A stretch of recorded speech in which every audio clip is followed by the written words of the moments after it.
Donc Vincent, dans le cadre des formations avec DMT, quasiment tous les jours, je crois, tu organises ce qu'on appelle le trading floor. Donc tu vas trader avec les élèves, devant les élèves. Depuis le début de l'année, il me semble que tu as un truc comme 40% de performance, ce qui est très bien. Forcément, dans la vie d'un trader, il y a des sessions de gains, des sessions de pertes. Des fois, il peut même y avoir des semaines de gains, des semaines de pertes, des mois de gains, des mois de pertes. Et depuis avril dernier, donc ça fait quasiment 2 mois, tous les jeudis, tu fais une session de trading live en scalping avec WH Self Invest. Leur objectif, c'est bien évidemment de régaler leurs clients. En gros, ils donnent accès à leurs clients à ces sessions. Mais leur condition, c'était que tu traites sur leur plateforme à eux.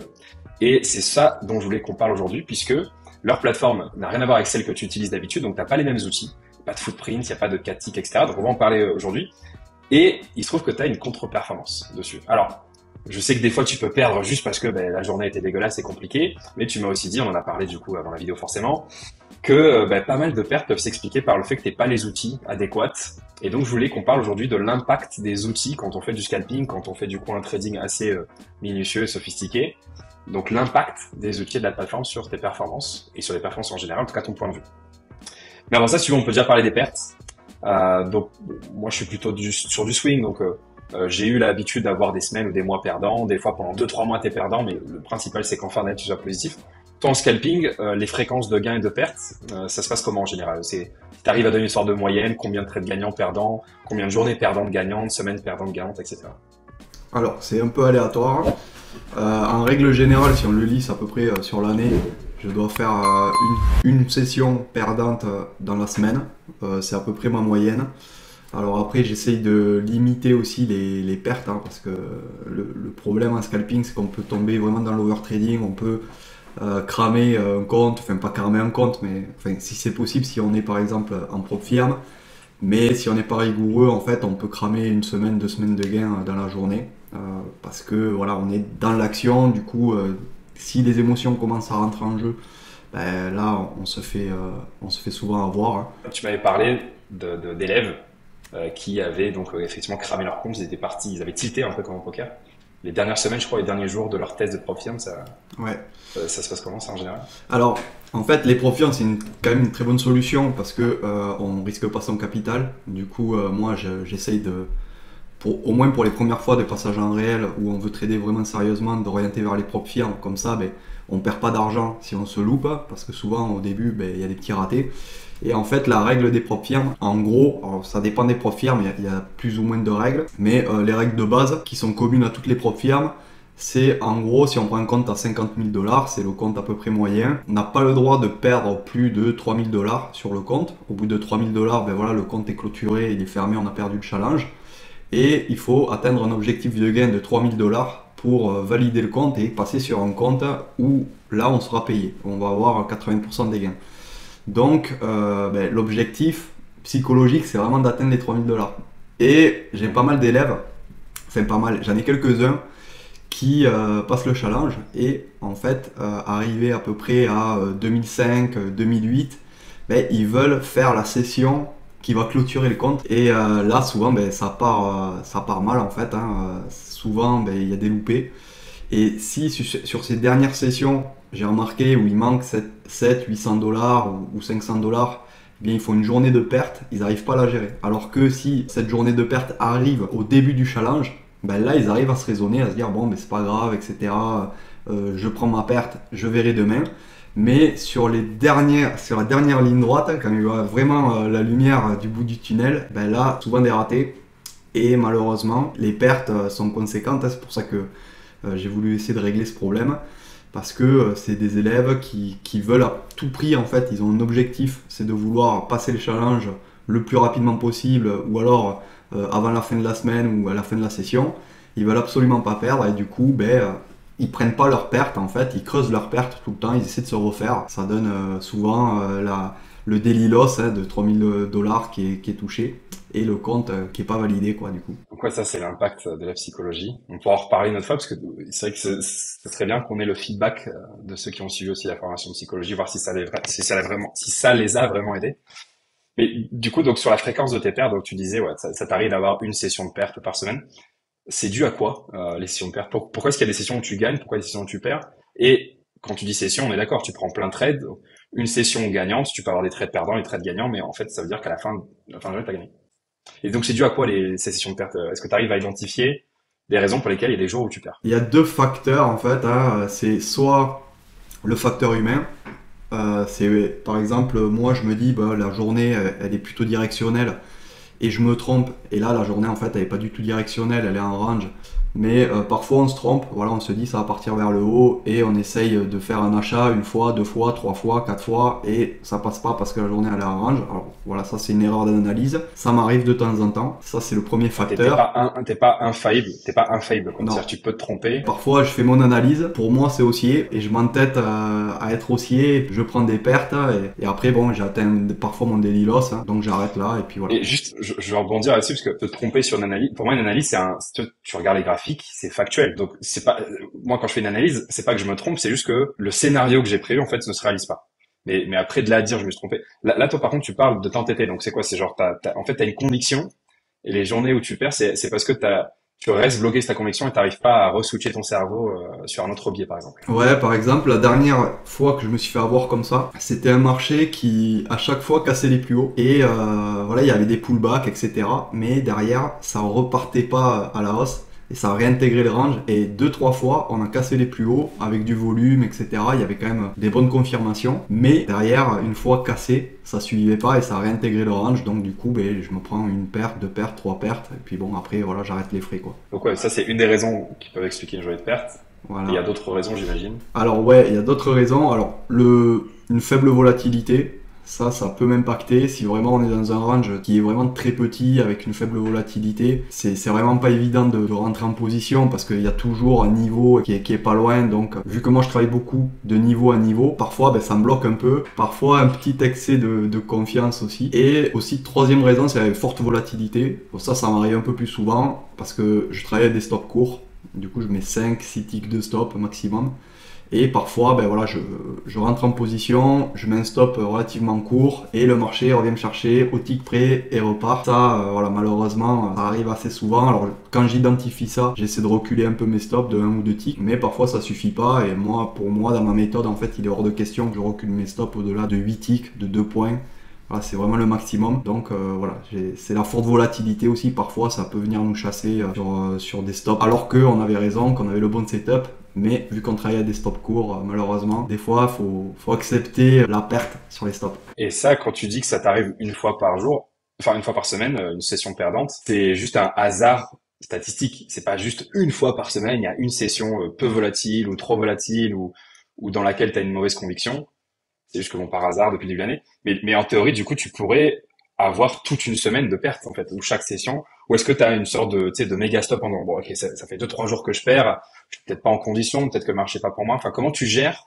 Et est-ce que tu as déjà eu vraiment des longues séries? Genre 2, 3 jours, une semaine, 2 semaines de perte? Ouais, j'ai eu des longues séries. Ouais, ouais. Après, j'ai eu des longues séries dans les deux sens. Par exemple, au mois de janvier, j'ai fait que gagner. Même moi, j'étais étonné. Ça sortait vraiment hors de mes stats. Et puis, du coup, à la fin du mois, je commence à cogiter un peu, me dire, c'est pas normal, ça va me rattraper.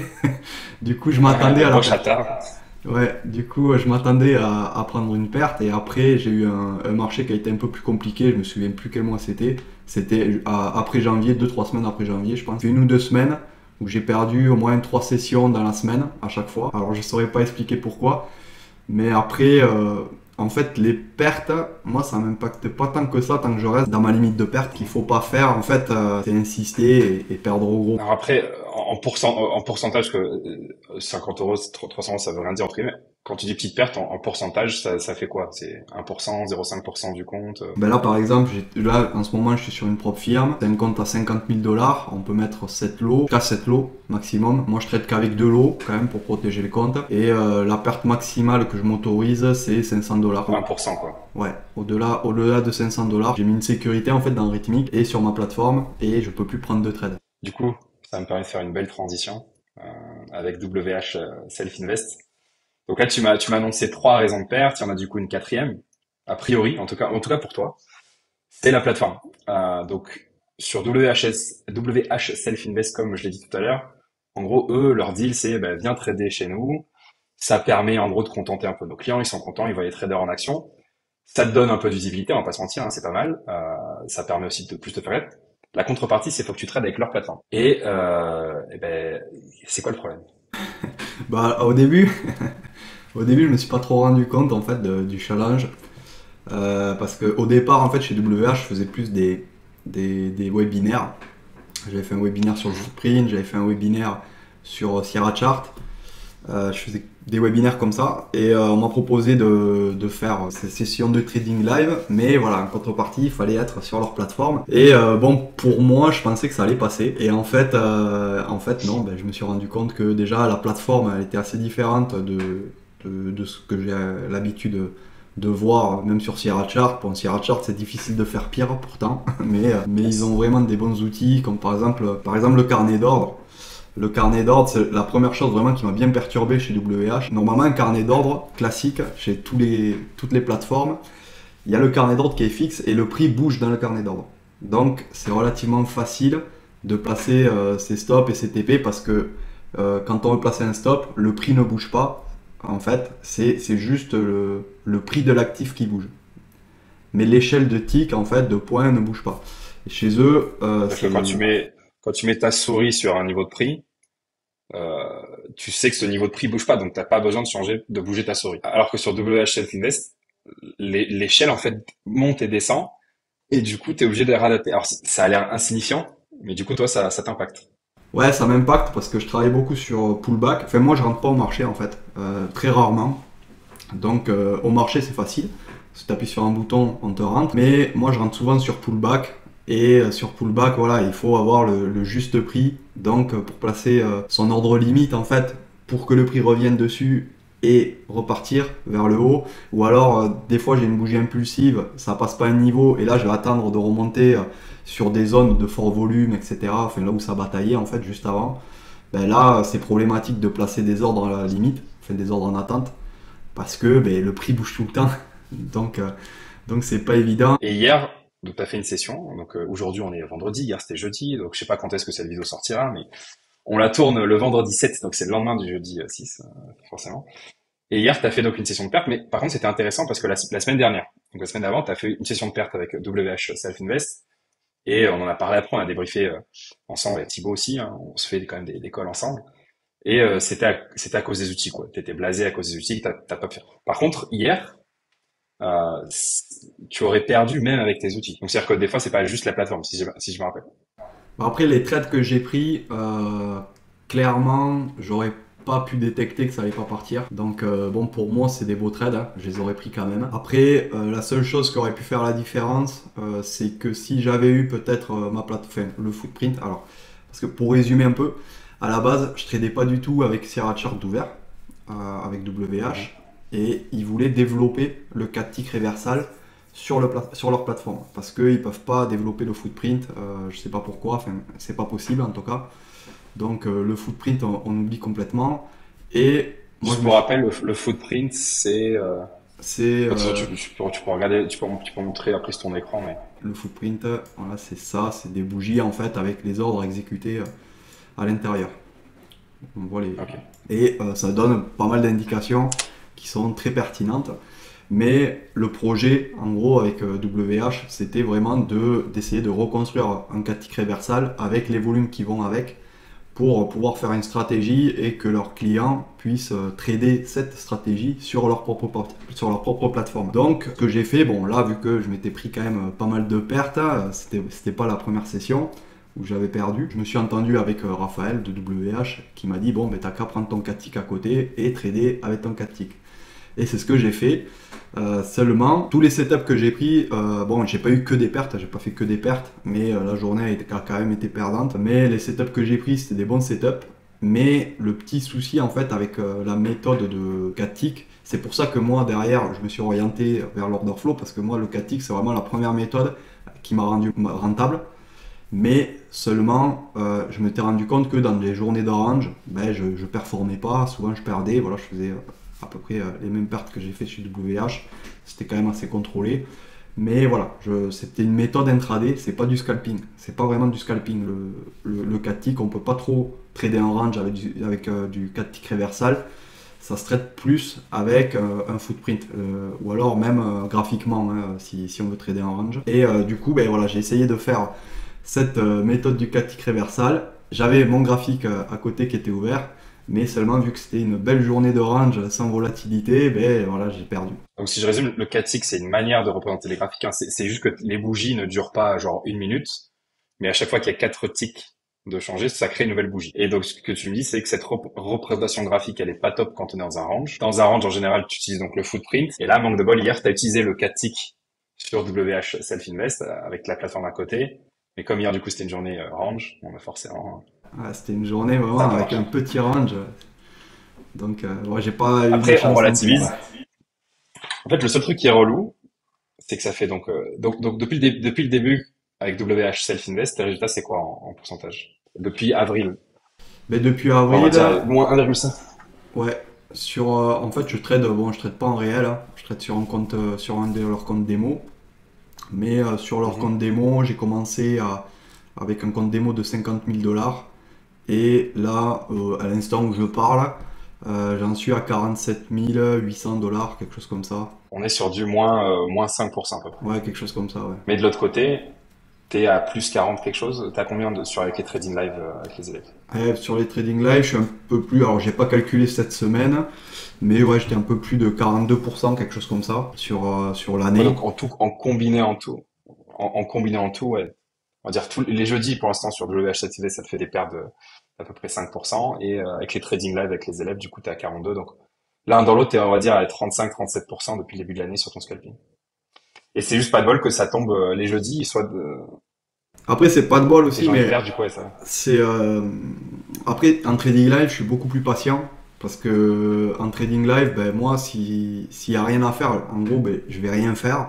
Parce que je sais que la session de trading, elle commence à 15h30, mais que je peux rester au moins jusqu'à 18h, maximum. Alors, j'essaie de m'arrêter vers 17h30, quelque chose comme ça, mais je peux tirer un peu pour essayer de trouver un trade. Voilà, je suis un peu plus patient.